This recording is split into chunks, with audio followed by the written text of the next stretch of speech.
Hello everyone. आप सब कैसे हैं? मैं उम्मीद करता हूं कि बहुत अच्छे होंगे और अपनी पढ़ाई को बहुत अच्छे से कर रहे होंगे। मैं Akash Kumar Bhadana ICT virtual classroom में आपका बहुत बहुत स्वागत करता हूं मेरे प्यारे बच्चों। जैसा आपको पता है मेरे प्यारे बच्चों, बेसिकली हमारी आपका 12th क्लास है। इकोनॉमिक्स हम देख रहे हैं, व्यष्टि अर्थशास्त्र का चैप्टर चल रहा है। पूर्ण प्रतिस्पर्धा की स्थिति में फर्म का सिद्धांत। तो हम बहुत सारी चीजों को देख चुके हैं, सह प्राप्ति, एवरेज, इन सब चीजों को, सीमांत सह प्राप्तियों को। तो मैंने आपसे कहा था कि मैं आपको थोड़ा सा ना शॉर्ट नोट बताऊंगा आज इसका, बेसिकली कि हम इसको, इतना बड़ा फॉर्मेशन है, हम इसको तैयार कैसे करेंगे। तो वही फॉर्मेशन आज मैं लिखाने वाला हूँ। तो पहले एक बार अगर किसी का कोई डाउट है, कोई क्वेरी है, आप मुझसे पूछ लीजिए, फिर आगे बढ़ें। ठीक, चलिए। तो सबसे पहले ध्यान देंगे आप, पहले देखिए महत्वपूर्ण बिंदु, और इसी महत्वपूर्ण बिंदु में सबसे पहला आपको ध्यान दीजिए, कुछ चीजें होती हैं जो किसी फर्म के अंतर्गत होती हैं। वो क्या करती हैं? प्रत्येक, मैंने आपको पहले भी बताया था, फिर भी मैं लिखा देता हूं दोबारा। प्रत्येक फर्म को यह निर्णय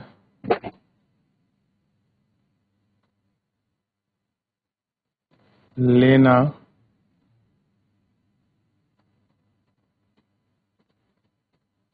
पड़ता है,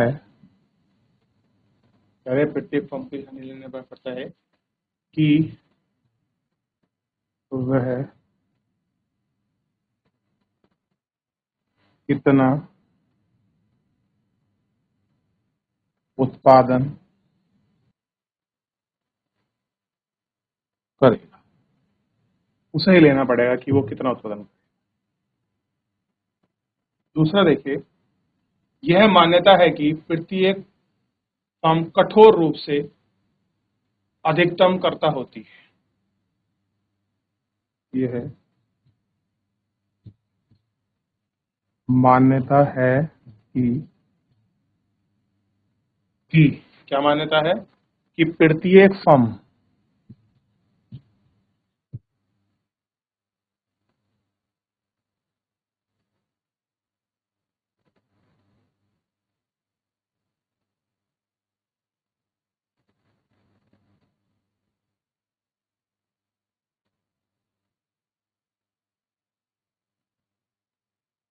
कठिन रूप से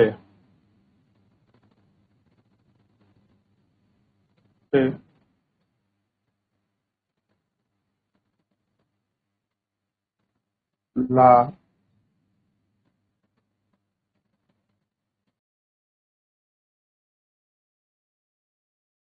अधिकतम कर्ता होती है।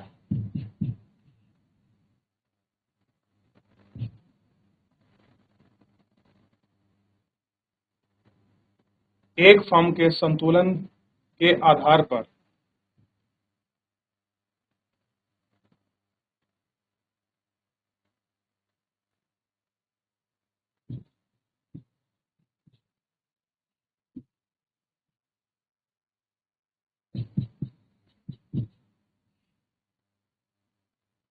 के आधार पर फर्म का पूर्ति वक्र ज्ञात करते हैं।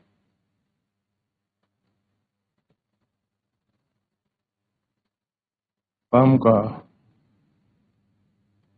पूर्ति वक्र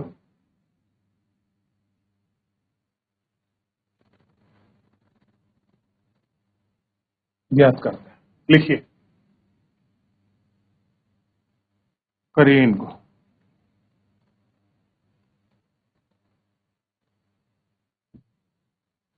देख लिया? जैसी हो जाए बताइएगा, फिर आगे बढ़ेंगे।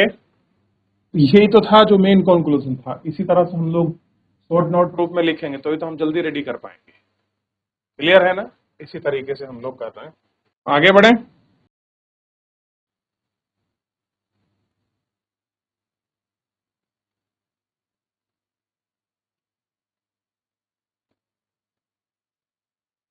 पूर्ण प्रतिस्पर्धा परिभाषिक लक्षण, परिभाषिक लक्षण,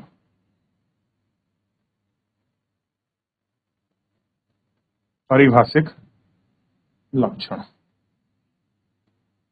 सबसे पहला, क्रेता और विक्रेताओं की बड़ी संख्या,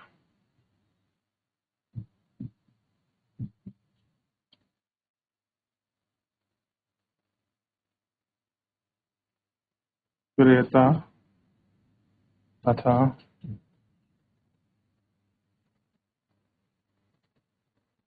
विक्रेताओं की बड़ी संख्या।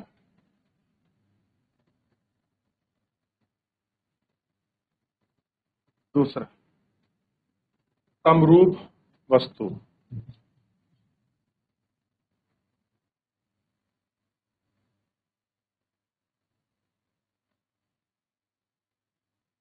तीसरा देखिए, पूर्ण ज्ञान,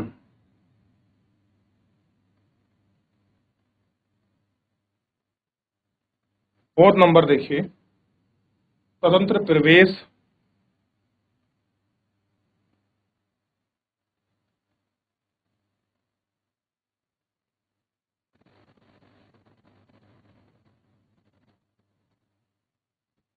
प्रवेश तथा छोड़ना।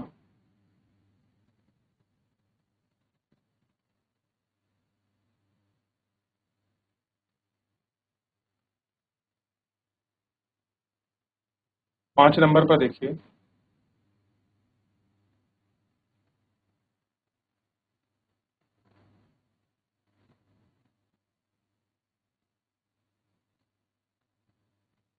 न लेना। छह का देखिए, पूर्ण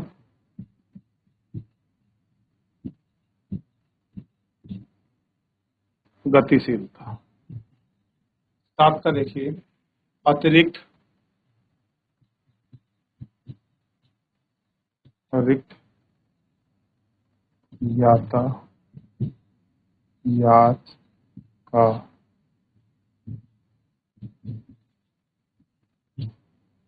अभाव। क्या है? अतिरिक्त यातायात का अभाव। लिखिए फिर आगे, इसको लिख लीजिए, दो पेज हैं ये, दोनों पेज पर करेंगे, फिर इस पर हम लोग आगे बढ़ जाएंगे। समरूप वाली चीजों पर है, पूर्ण वाली पर है, इस तरीके से फिर हम आगे बढ़ेंगे। ठीक है, दोनों पेज पर हम लोग करेंगे। हो गया? अगले पेज पर बढ़ जाएं। देखिए, यही तो मैं आपको सिखा रहा था, अभी तो स्वप्राप्ति हमने शुरू करी ही नहीं है। यही था ना पूरा पेज, इसी की मैं आपको, इतना बड़े चीज को मैं आपको बहुत प्रिसाइज शॉर्ट नोट रूप में करा रहा हूं, ताकि आपको रिवीजन करने में बड़ी हेल्पफुल हो, बड़े आसानी से आप इन चीजों को कर सकें। चलिए अगला पेज कॉपी करेंगे इसका, करिए। चलिए अब इसके बाद मेन है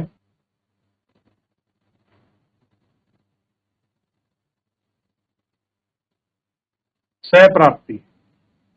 किसे कहेंगे आप? सह प्राप्ति। बताइए।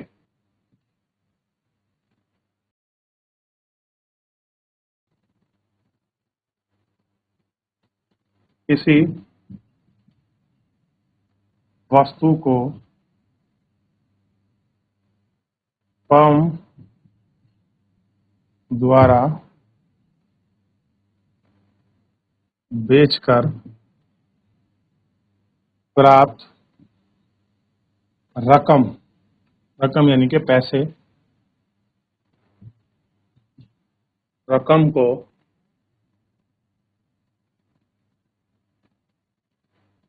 सह प्राप्ति कहते हैं। क्या कहते हैं? सह प्राप्ति कहते हैं। कोई चीज आपने उत्पादन करी, आपने बेच दी, कुल सह प्राप्ति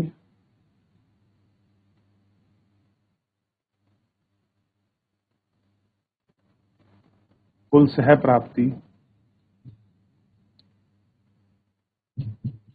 वह प्राप्ति होती है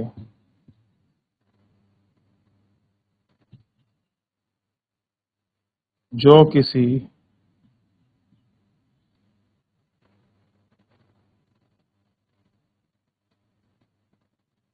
फर्म द्वारा विक्रय करने के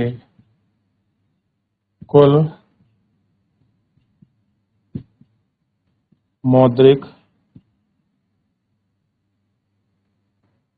मूल्य के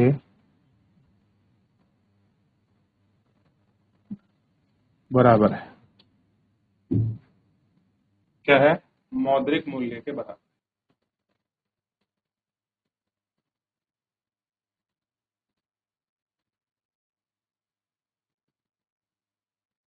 तय प्राप्ति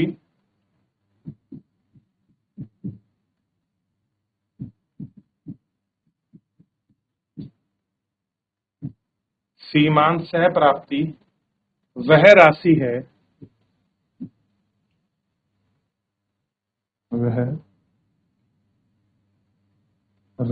है जो अंतिम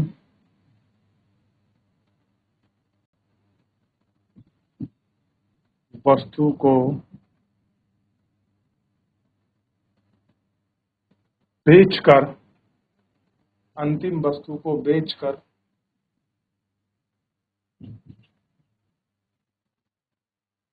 प्राप्त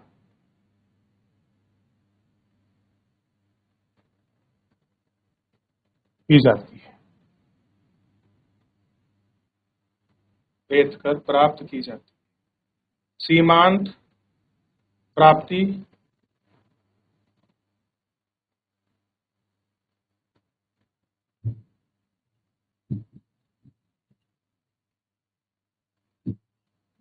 कुल प्राप्ति का वह अंतर है। प्राप्ति का वह अंतर है जो उत्पादन की एक अतिरिक्त इकाई बेचकर प्राप्त होता है। एक अतिरिक्त इकाई बेचकर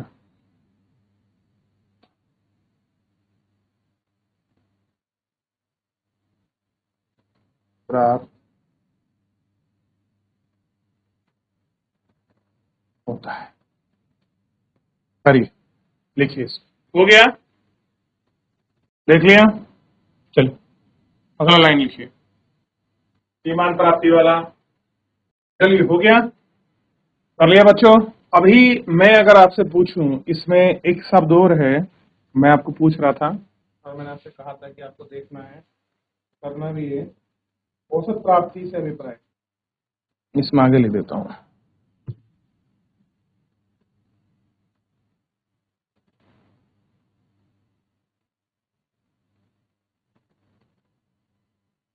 प्राप्ति से अभिप्राय कि जो औसत प्राप्ति है उससे अभिप्राय है क्या? उत्पादन की प्रति इकाई बिक्री से प्राप्त। उत्पादन की